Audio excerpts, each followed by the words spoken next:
It's Championship Saturday at the USDGC. You found SpinTV's lead card coverage. I'm Jamie Thomas, and I'll be joined momentarily by Ken Climo, the champ himself. 2018 was an epic preview of the 2019 Tour frontrunners. Refresh your memory and get hyped for this final round battle with our Heritage Series. In 2018, picturesque October conditions treated spectators to a wonderful walk around Winthrop.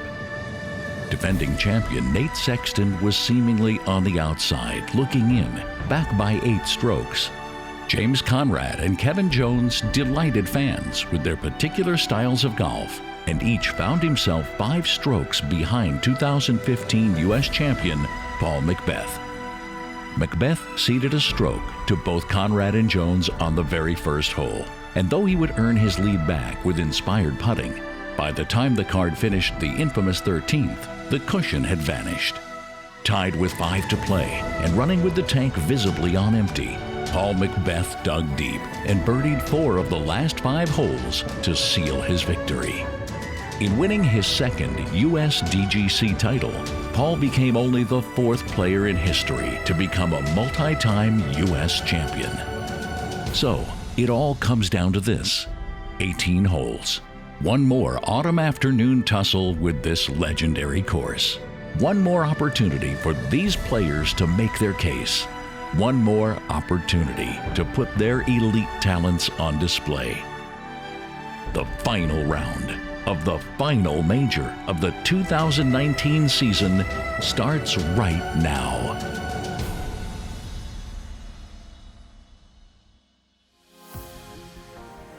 We are back.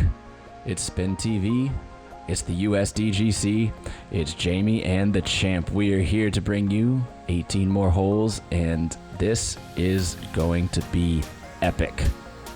Champ, it has been a crazy week. We have seen things we would never expect to see, but most importantly, we are seeing a flat scoreboard up the top. There are so many people that could still win this event. Yeah, correct, sir. There's many players within, a handful of the lead at this point, and with the weather and the wind we're seeing today, anything can happen out on this wild track. It's going to be a show out there, and whoever keeps their medal the best is probably going to win it. James Conrad comes in with a 2-stroke advantage over Eagle McMahon, dealing with the boxer's fracture injury on his right hand. The bazooka himself, Albert Tamm, and Nathan Queen also vying for this title. So hole 1 is last year's hole 3 and the new face of the USDGC to start the tournament. Players will have the option to swing it out wide or throw straight at the basket. Either way they go, when Andy Green, the starter for 20 years, calls their name, they'll need to be ready to throw a great shot. In the past, the hole was easier. Now the course will demand more than it ever has right away.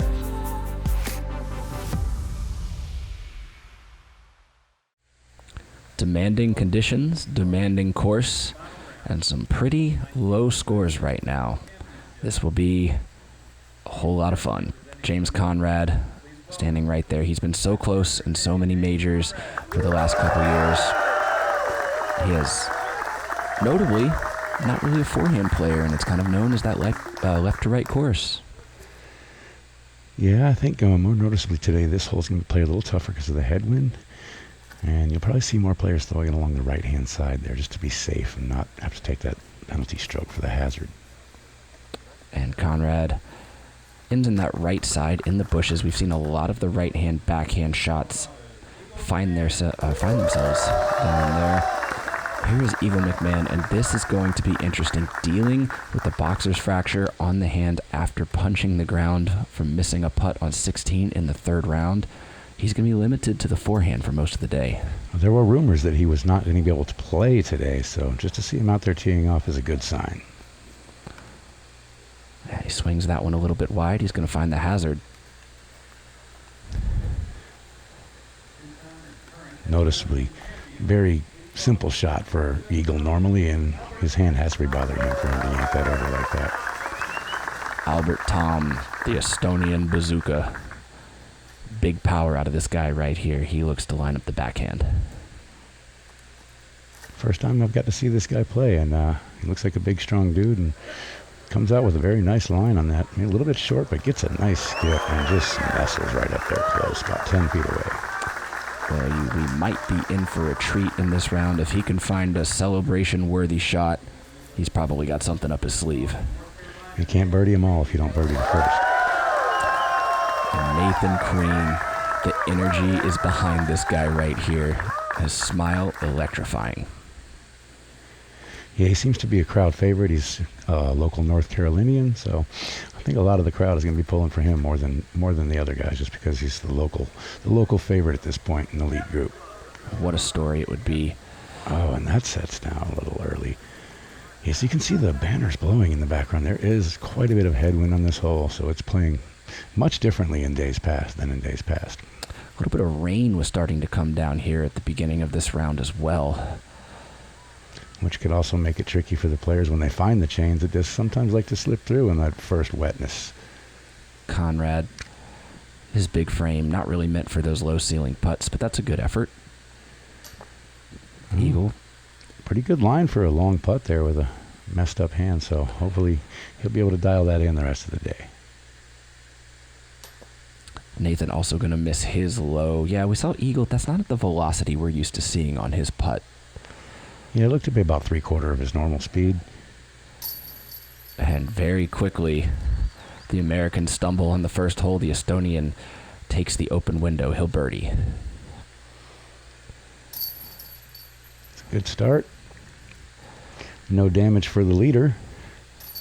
Yeah, he doesn't have a whole lot of cushion to work with there, but when Eagle and Nathan bogey, then you breathe a little bit easier after the first hole. The partnership between the United States Disc Golf Championship and Edge Disc Golf has allowed us to introduce disc golf to more than 6,000 students in its history. Edge reached a milestone this year by providing over 100,000 discs to PE programs. 290,000. That is the number of dollars that have been donated to the Edge program since they started working with the championship back in 2005, and that does a whole lot of good for a whole lot of communities. Yeah, it's quite a sight to see all the school buses come out and drop the kids off to the Edge Village and have them, go through some basic techniques with a bunch of teachers that are out there ready to help them. And then the kids come over and watch the players for a little bit and cheer them on. It's quite a spectacle. Future champions in the making as we go on to hole number 2. This par 4, we've talked about it all week, this runaway green on the U-turn. First you got to get to the mando, and then you got to get it close enough. And this is Albert Tamm. Big forehand power from this guy here. Seems to be the shot of choice on this hole. You get that nice skip off the top there, and then it gets down to the bottom area, and that's just perfectly thrown. You couldn't walk it out there and place it any better. As you can see, he was about 8 or 10 feet from another set of little trees there that can mess up your second shot, but if you're just short of them, you just have dialed in that throw. And somebody forgot to tell James Conrad it's a lefty course there, because he does almost the same thing with a turnover. Yeah, that's pretty slick to get it on the downslope there with a backhand. Ooh, Eagle just finding his way through those branches. Not that one, though. I think that one actually helped him, because he would have traveled a little farther forward and been into that little bit of a jail we see out there with this tiny little, there's nothing really big there, just a couple of 2-inch trees and stuff, but there's like 50 of them, and it's really hard to get out of there. Wow, Nathan Queen has just been automatic with this shot. Isn't that the same exact place he drove it yesterday? Yeah, I thought we were looking from footage from yesterday there. See, if Eagle's disc would have traveled another 10 or 15 feet forward, we would not have had this shot. Because some of the unspoken danger, the things you don't realize, that little jail can be tough. That's not going to be any easier of a putt there. I would expect a par is on the way for him. Yeah, high side on that green into the bushes is, it's makeable, but it's tough to give it the good go because that green is slick. Look at another backhand right around the corner and just short of the bush line. He's going to have an unencumbered throw there. How about that angle control, though? Speed control as well. It's both. It's angle and speed control to make that perfect turn in there. And then that's some nice touch with the sidearm. He's put that one on the chips. He's got a nice level putt from 8 feet. Guaranteed birdie. Nathan, this does look exactly like where he was yesterday. And we'd expect to see him throw the exact same shot. Gets it even closer this time. All right, don't hit your head there when you're picking that one up. And that's going to be great recovery from the early bogey. As you talked about, Eagle had just found his way into this corner, and that's even a little worse off than I had thought it was. He's got a really low limb right in front of him, and basically all he can do is pitch it out. Yeah, his decision was made for him in there. Here's James once again. A little bit of brush on his back. If you'll notice, there was only 10 or 12 feet between their two discs, but look at James is wide open, and he's got the birdie, and Eagle was very, very buried in that tree there. If nothing else, Winthrop can be a game of inches a lot of the time as Albert Tamm takes the easy birdie. Eagles par. And Nathan Queen back to even for the round. That's nice when you can knock that bogey away with a quick birdie.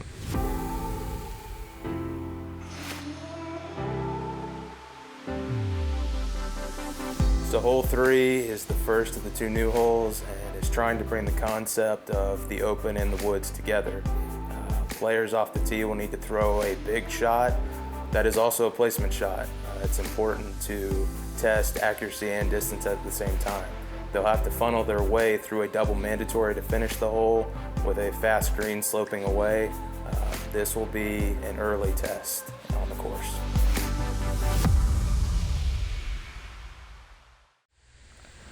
And the not large, but the double mando, it's pretty small, it's pretty far away. Good field goal out to the right side here. Tamm, ooh, that's a mistake.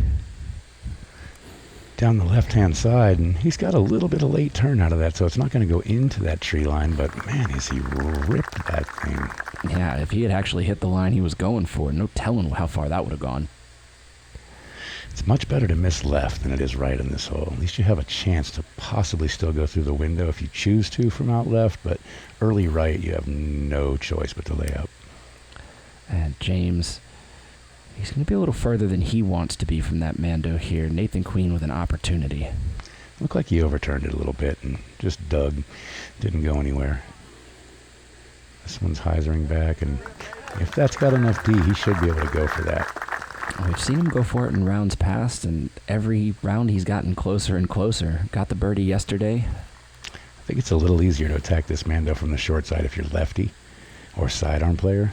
If you're a backhand player, you want to get it way out there so you can have a straight shot through that double mando. Eagle, no real surprise to see him change from the roller play yesterday to the forehand today. Yeah, and this is so short and right that he's just doing the smart thing and laying it up well short of the mando trees. Yeah, not a ton of aggression from much of the lead card that we've seen all week, Champ. How do you tweak this hole a little bit to kind of entice these players to go for it? I mean, really the only thing you could do is maybe bring the mando a little closer to the tee or the tee closer to the mandos. I really don't see much else you could do if you want to keep the same width of a double mando tree there. And, you know, it's a tough green, so I like to where the green is. The only thing you do is make it a little shorter to tempt them more. Yeah, Nathan Queen there, putting the disc close to the basket, but not passing on the correct side of the right field goal post. Albert needs to hook. Oh, he's caught the tree, but not too bad. Stay short of the mando. Not going to have to add a stroke. Worse things have happened. Here's Eagle. He's left himself a little pinched off. Had to put some sharp angle on that, and he's done just great with that.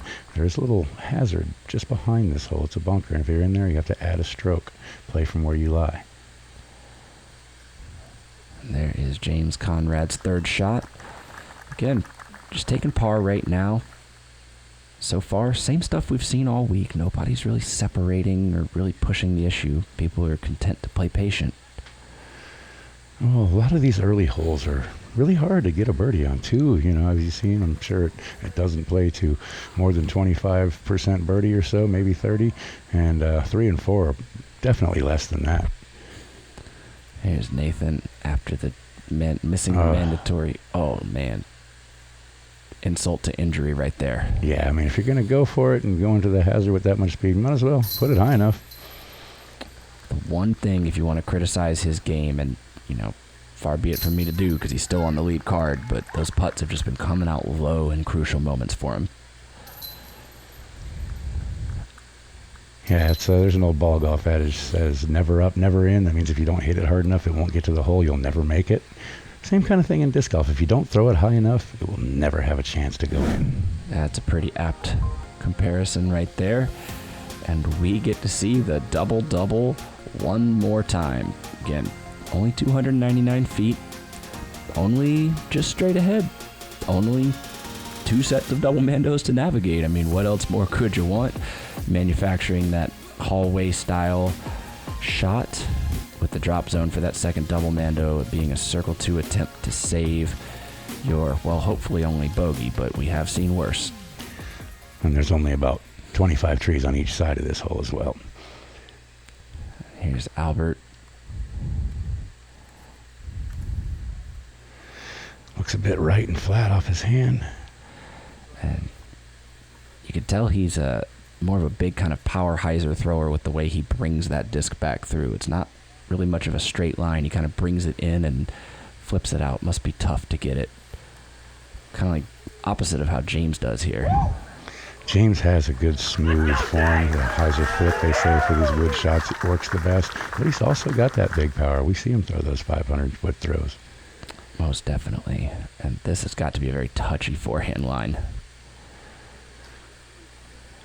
Looks like he's yanked that over a little bit. I think he was just trying to be a little too guided with that one instead of going ahead and following through. Yeah, hard to take the rotation off of that forehand. And here's Nathan Queen. And that's how you want to do it. Just go ahead and commit. Put it down the middle, release the disc, follow through, and wow. There he is, fired up. We haven't seen too much of that on this hole this week. No, not often at all. I've only heard rumors of it from other cards. Be interesting to see what the final tally for the amount of birdies on this hole out of 116 competitors for 4 rounds was. I mean, it undoubtedly has to be one of the 3 hardest holes on the course, I'm going to guess here. That's just a really unforced error there. He was standing dead in the middle of the fairway and hit the first tree he saw. He's going to be forced to go to the hyzer forehand play.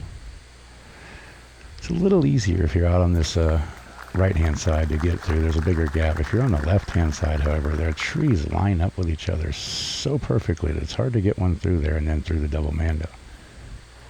Yeah, hole 4. 5th hardest hole on the course, playing just over a half stroke over par on average. It's Conrad second. That's saying a lot for being at 299-foot hole. Yeah, most definitely. Although the second hardest hole on the course, it's another hole under 300 feet. We'll see that one later. That one might have a few hay bales around it. Yeah, just maybe. Nathan Queen, great birdie there to pick himself back up. Much needed putt here after making a few mistakes up the fairway. Albert's going to find a double bogey of his own in the first few holes of this round. James, no harm done. Very content with par on that hole. That's against the field. I don't think that a par hurts you there. So hole 5 this year has moved back to the corner in its original position. Last year's position on the dock didn't seem to provide as much excitement as we would have liked. From the corner, players will attack at the water and we'll throw 2 shots, hopefully for a birdie, but now we'll have the opportunity to go for the coveted eagle on the hole. We think emotional engagement and exciting shots is what really makes good course design, and an eagle on hole 5 would be the most emotionally engaging thing we might see on the course all week. Well, so far, still only 1 eagle on this hole all weekend. Players not really listening to Andrew Duvall there, not wanting to try for 3. Here's Nathan. Good little gentle hyzer there. That should skip for a little more distance, settle into a good spot.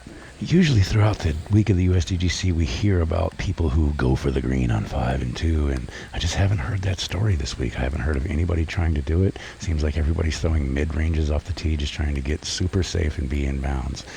Have you heard of anybody? shooting for this green and 2 this year.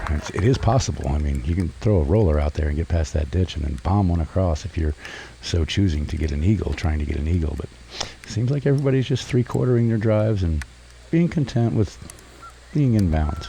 I heard that Simon had gotten a birdie with an OB stroke, so I guess that would require him to do that. But for the most part, I mean, this is... you got to think that holes 3 and 4, the way the course has been redesigned, it's harder to get into a rhythm where you really want to start bombing the one out here. It looks like we can see some rain heavy falling here on this fairway, and that could make things interesting. Slick footing, slick grip. Look for these players to have towels in their hands and be ready to wipe those raindrops that are coming down quite hard now off their discs, so they have a good, sure grip. And there's Eagle with another forehand. We haven't seen a backhand out of him yet that's not a tap-in putt, so it's got to be where the hand is bothering him on that backhand grip. Yeah, he tends to throw less backhands than sidearms, I would say, in the normal course of proceedings, but I don't think we're going to see him throw any hard backhands today. This is turning towards the water and needs to get down. Oh. It was a little too aggressive of a layup. You've got to keep that disc dry. Here's Albert. Big spike. Going for the birdie, but not the kind that's going to count on the scorecard. It's a nice spike. And as wet as it is out there right now, that could have skipped and trickled into the hazard there. He's going to set himself up to go across the corner here. Eagle looks like he wants to sling one as well. Looks to be throwing that quite well. Yeah, what hand bothering him? Oh, and he flashed the chains on that one. That's one way to get an eagle. Eagle, just throw it in from across the lake. Right. That would have made his caddy. You see Avery Jenkins on the bag for him today. Made him pretty happy there. Fresh face on the course. Shout out to AJ out there. Yeah, he has never missed a U.S. championship, and he decided, last minute, he wasn't going to miss this one either. Flew out for the weekend. And Conrad, great putter shot. That is such a dangerous line over that water. He executed really well. He throws that blunt edge disc very far. Very true. It's a good tool to have in the bag. You can get a slow flying disc to do what you want it to do and still go that far. A little wide, a little deep. I think you definitely want to go a little long at this hole if you can, because it takes the front water out of play.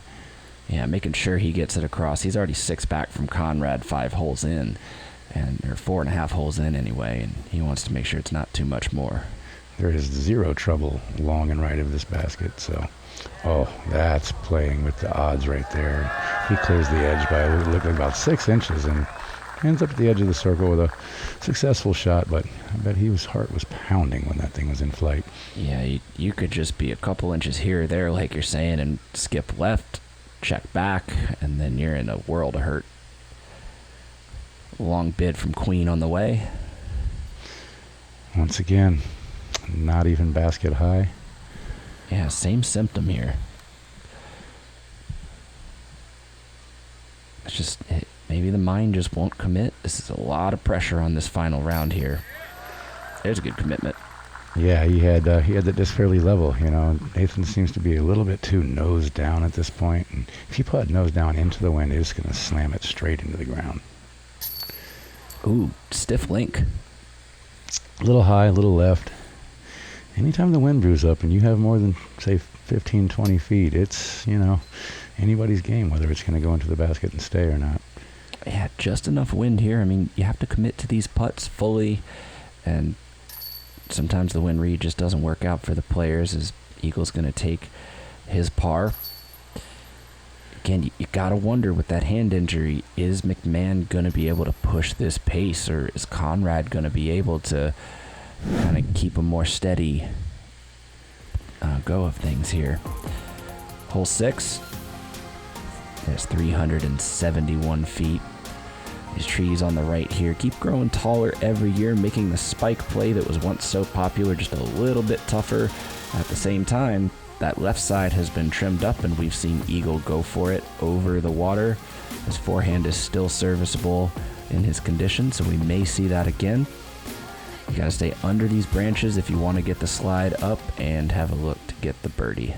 That's a good point with the growth of those trees down the right-hand side, because if you catch that second one that's almost pin high down there and drop straight down, you're now OB, and you have to go to the drop zone, where in years past it was just a longer putt for birdie C, and that's the area I'm talking about. And he just skips out of it, and there's the tree aforementioned. Yeah, he even chopped a few leaves off there, so bit fortunate, or maybe just powerful enough. Depends on how you look at it. There used to be a lot higher percentage of people going outside those two trees with the spike hyzer, and now it's smarter play to go down the middle and just take something that skips left at the end, or the low liner. Conrad, that's a pretty good shot, but it's going to leave it on the putt. Here's Eagle with his new route. Here we go again, a little inside, didn't quite get on it enough, and Uh-oh. Oh, as you can see, the big splash. It looked like it wanted to kick into the right when it first hit, but it must have hit something else and kicked it back out. Nathan, here's this backhand mid-range flip up. One of the tougher lefty holes on the course, and getting it into anywhere near the sand of the lefty backhand is just a perfectly thrown shot. Yeah, and interesting here, the stroke and distance penalty rarely works out in your favor, but it sure did, because Eagle gets to go to the drop zone. Almost drops it in. Yeah, I mean, they put that drop zone in that spot because the water is right behind it. If you get a little greedy trying to go for that putt, you're going to get a second penalty. Here's Albert, just a little short as well, but certainly that's preferable to being back where he hit the tree and went out of bounds and having to navigate from there. Yeah, James has a great angle because he has, as you can see, a little sand and a backdrop there. We can run it. See, he wasn't afraid to give that some go. Yeah, got a little flagstick love. A little too much go. There's a bit of a drop off here. It's 2.5 feet from the grass level down to the sand level, so you are above the basket. There it is. He had to lean into that one. Well, that's where the nose down helped a little bit on the downhiller. You know, throw it right at the band, the nose down takes it right in there, and he needed that one. A little sigh of relief as he walks back to his caddy. Yeah, and makes me think of Ricky when he can kind of get that momentum shift back to front and really pitch that disc up with the nose down dive. Yeah, if you're going to play the nose down, you've got to get it up. So hole 7 is the triple mando and one of the signature holes on the course. Although the wall is artificially constructed, the emotions are real for the player. And what looks like a super simple hole, getting through that gate has proven very, very, very tough for the players. What should be a simple birdie becomes a par or a bogey pretty quickly.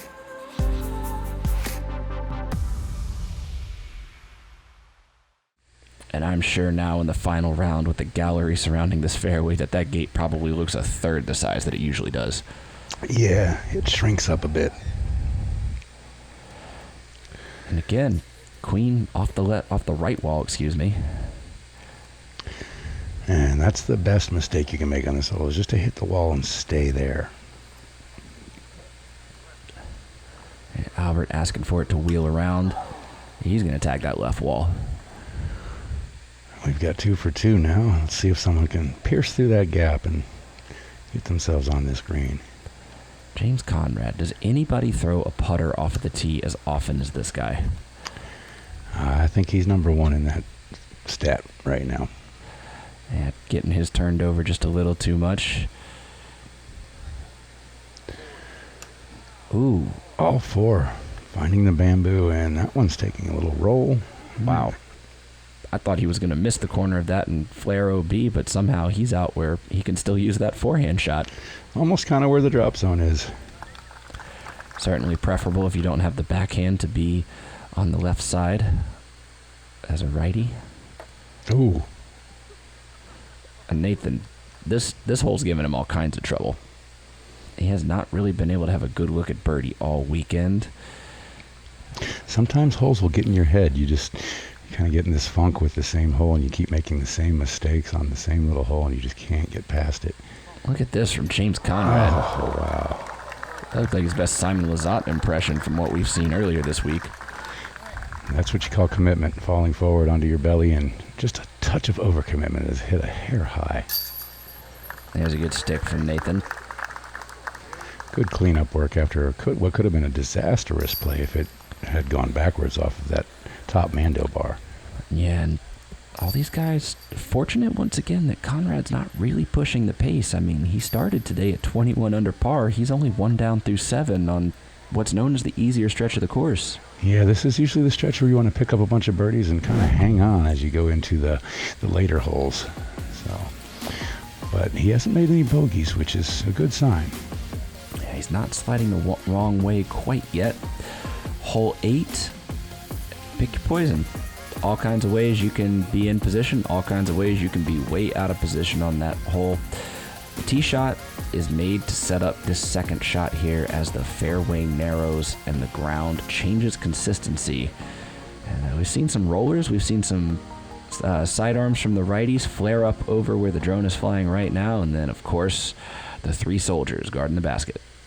This hole has changed a lot throughout the years. We've lost a few big trees down the left-hand side where that OB area is off the tee.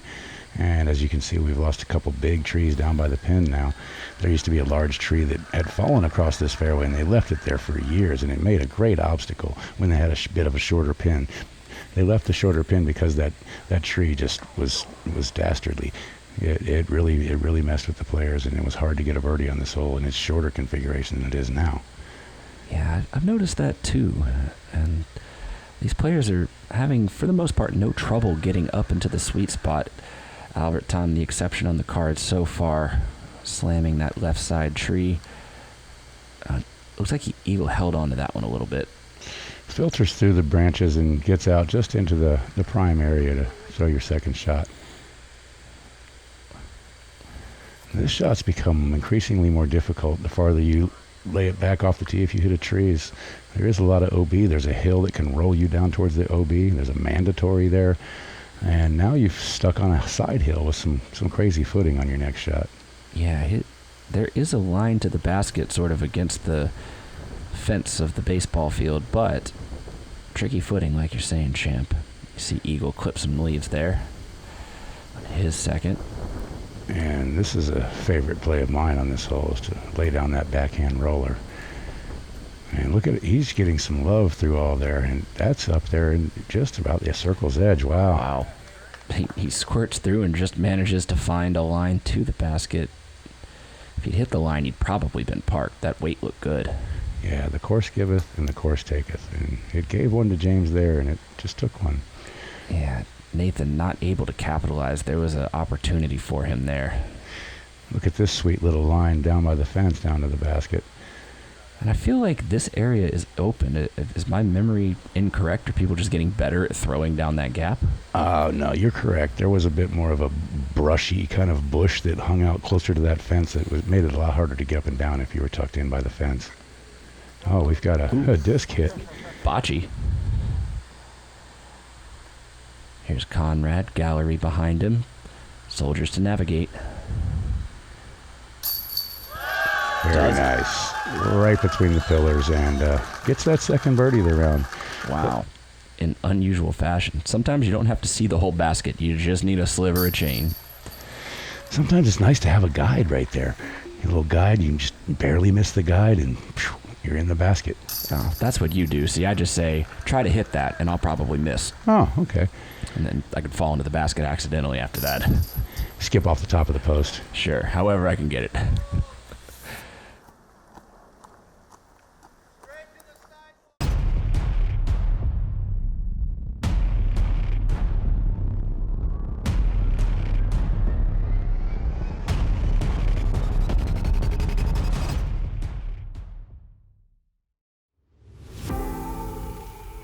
Hole 9, so this is where Winthrop really begins to show its teeth. This was my first hole design out here at Winthrop on the Gold Course. This is a triple island hole. Players will have the opportunity to test how courageous they want to be. Laying up on the first island is essentially going to be a par.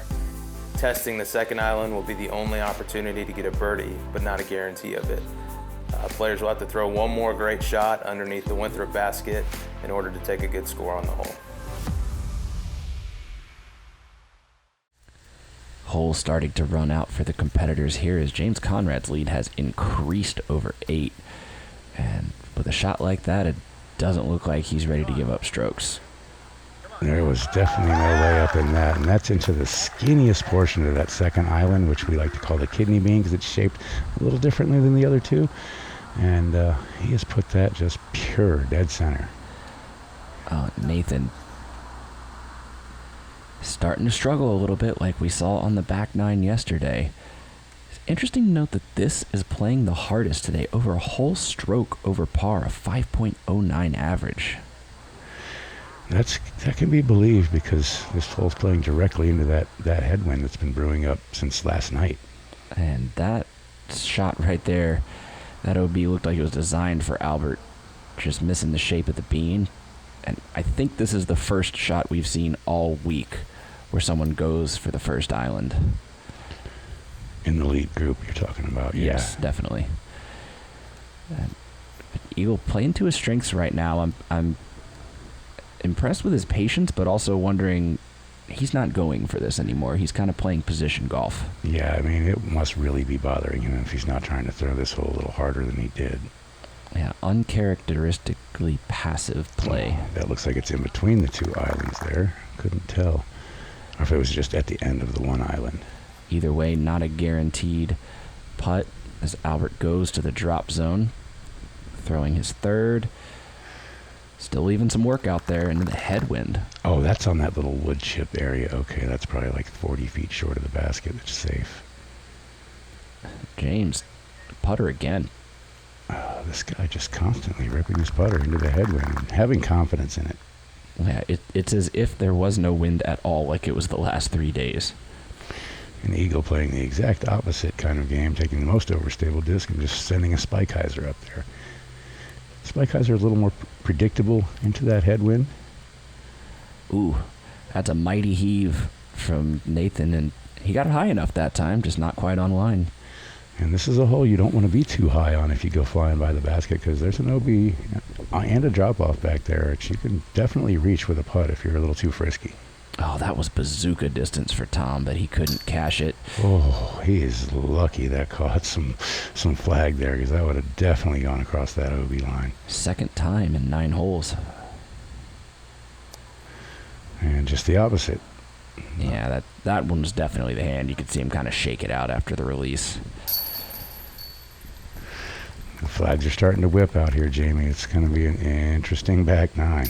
Yeah, these guys are running out of holes if they want to press the leader here. They're kind of just letting Conrad get away with some mistakes that we're not used to seeing him make with the style of game he plays. Yeah, no one's really running him down at this point. And it's good to see 5-time champ Paige Pierce out there battling out in the field. The bazooka himself. Lots of personalities out in disc golf. Lots of action still to come. 9 more holes. We are going to decide the 2019 US champion. Come right back here on SpinTV.